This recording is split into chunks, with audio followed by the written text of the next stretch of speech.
السلام علیکم ورحمۃ اللہ وبرکاتہ۔ الحمد للہ رب العالمین والصلاة والسلام علی سید المرسلین وعلی آلہ وصحبہ اجمعین، اما بعد، اعوذ باللہ من الشیطان الرجیم، بسم اللہ الرحمن الرحیم۔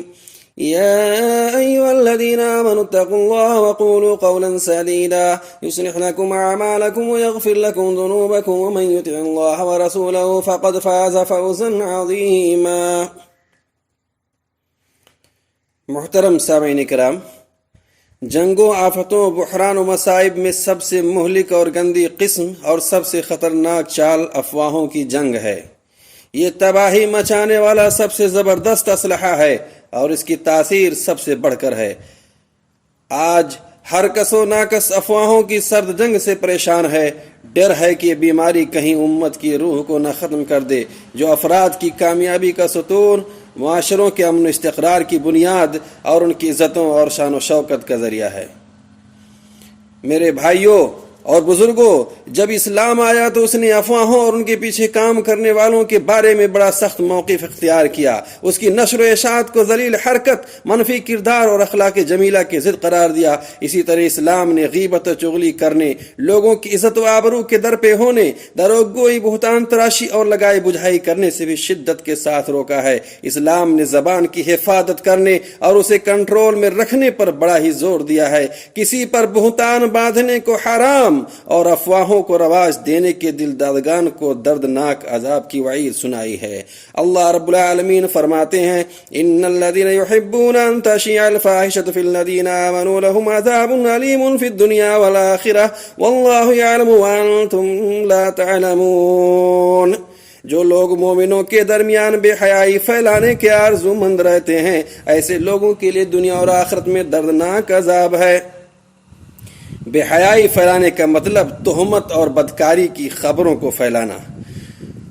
اور اللہ رب العالمین قرآن مجید کے ایک دوسری آیت میں ارشاد فرماتے ہیں، یا ایھا الذین آمنوا ان جاءکم فاسق بنبأ فتبینوا ان تصیبوا قوما بجہالہ فتصبحوا علی ما فعلتم نادمین۔ اگر کوئی فاسق و بدکار تمہارے پاس کوئی خبر لے کر آئے تو خوب تحقیق کر لیا کرو، مبادا کسی قوم کو نادانی سے نقصان پہنچا بیٹھو، پھر تم کو اپنے کیے پر نادم و پشیمان ہونا پڑے۔ لیکن آج حالت کیا ہے؟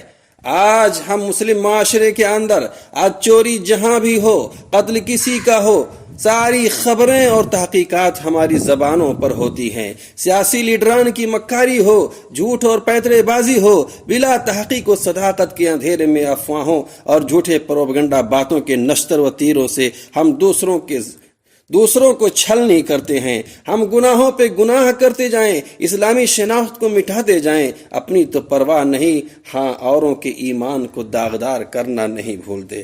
برادران اسلام، اللہ تعالیٰ نے قرآن مجید میں فرمایا ہے کہ بندہ اپنے چھوٹے بڑے ہر فعل کا اللہ کے ہاں جواب دہ ہے، حتیٰ کہ ایک لفظ پر بھی محاسبہ ہوگا۔ اللہ رب العالمین فرماتے ہیں، وَلَا تَقْفُ مَا لَيْسَ لَكَ بِهِ عِلْمٌ إِنَّ السَّمْعَ وَالْبَصَرَ وَالْفُؤَادَ كُلُّ أُولَئِكَ كَانَ عَنْهُ مَسْئُولًا۔ جس بات کی تجھے خبر ہی نہ ہو اس کے پیچھے مت پڑ، بے شک کان، آنکھ اور دل، ان چیزوں کے متعلق قیامت کے دن سوال کیا جائے گا۔ اور دوسری جگہ اللہ رب العالمین کا ارشاد ہے، ما یلفظ من قول الا لدیہ رقیب عتید۔ انسان کے منہ سے جو لفظ نکلتا ہے اس کو نوٹ کرنے کے لیے فرشتہ نگہبان موجود ہے، تیار رہتا ہے۔ اور نبی اکرم صلی اللہ علیہ وسلم کے فرمودات سنیں، ایاکم والظن فإن الظن اکذب الحدیث۔ اور آپ صلی اللہ علیہ وسلم نے فرمایا، کفا بالمرء کذبا ان یحدث بکل ما سمع۔ محترم حضرات، خود گرد، چغل خوروں اور افواہیں پھیلانے والوں، بے سروپا خبروں کے بیان کرنے والوں کو روکنے اور معصوم بری اور شریف لوگوں کے خلاف جھوٹے الزامات لگانے والوں کی تربیت کرنے کے لیے نبی اکرم صلی اللہ علیہ وسلم نے فرمایا، کیا میں تم میں سے بدترین لوگوں کی خبر نہ دوں؟ نبی صلی اللہ علیہ وسلم نے کہا صحابہ کرام سے، کیا میں تم سے بدترین لوگوں کی خبر نہ دوں؟ صحابہ کرام نے عرض کیا، کیوں نہیں اے اللہ کے رسول صلی اللہ علیہ وسلم؟ تو آپ صلی اللہ علیہ وسلم نے فرمایا، المشاؤون بالنمیمہ، المفسدون بین الاحبہ، الباغون للبراء لعنتا، چغلی و غیبت کرنے والے، پیار و محبت کرنے والوں میں تفریق و بگاڑ پیدا کرنے والے، اور بے قصور و بری لوگوں کے لیے تکلیف کا باعث بننے والے۔ آج معاشرہ میں کتنے لوگ ایسے ہیں کہ دلالی، چغل خوری، غیبت و ضلالت، حقد و حسد کی بیماری ان کی آنتوں تک سرایت کر چکی ہے۔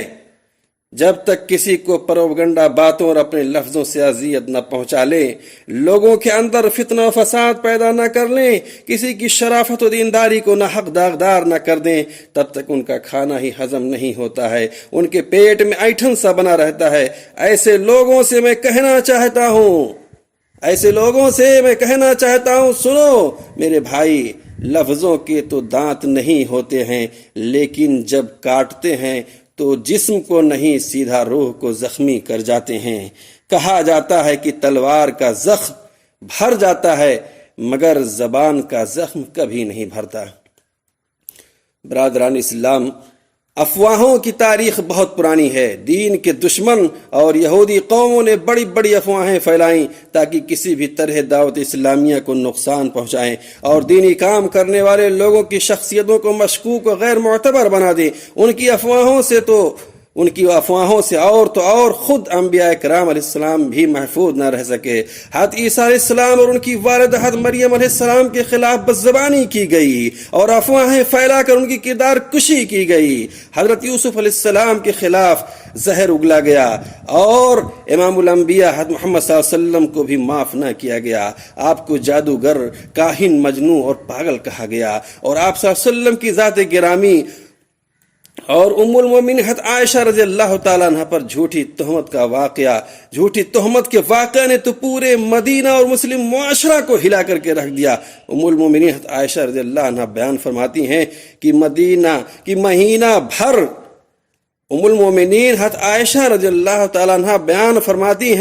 مہینہ بھر نہ میرے آنسو تھمے اور نہ میری آنکھ ہی لگی، یہاں تک کہ اللہ تعالیٰ نے 7 آسمانوں سے کے اوپر میری برات نازل فرما دی۔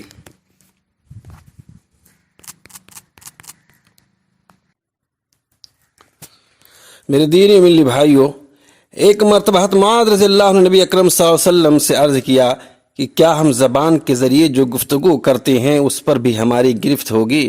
تو آپ صلی اللہ علیہ وسلم نے فرمایا، تیری ماں تجھے گم پائے۔ یہ بد دعا نہیں بلکہ یہ ایک عربی محاورہ ہے۔ ثقلتک امک وحل یکب الناس فی النار علی وجوہہم او علی مناخرہم الا حصائد السنتہم۔ جہنم میں لوگوں کو ان کی زبانوں کی کاٹی ہوئی کھیتیاں ہی اوندھے منہ گرائیں گی۔ اور آپ صلی اللہ علیہ وسلم نے فرمایا، لیس المؤمن بالطعان ولا اللعان ولا الفاحش ولا البذی۔ مومن نہ تو بہت زیادہ تانے دیتا ہے، نہ بہت زیادہ لعنت بھیجتا ہے، نہ بے حیائی کے کام کرتا ہے اور نہ ہی بے حیائی کی گفتگو کرتا ہے۔ اور نبی اکرم صلی اللہ علیہ وسلم کا فرمان، من وقاه اللہ عز وجل شر ما بین لحیہ و شر ما بین رجلیہ دخل الجنہ۔ جس شخص کو اللہ نے زبان اور شرمگاہ کے شر سے بچا لیا، وہ جنت میں داخل ہو گیا۔ لہٰذا میرے بھائیوں، زبان کی ہم بہت زیادہ حفاظت کریں۔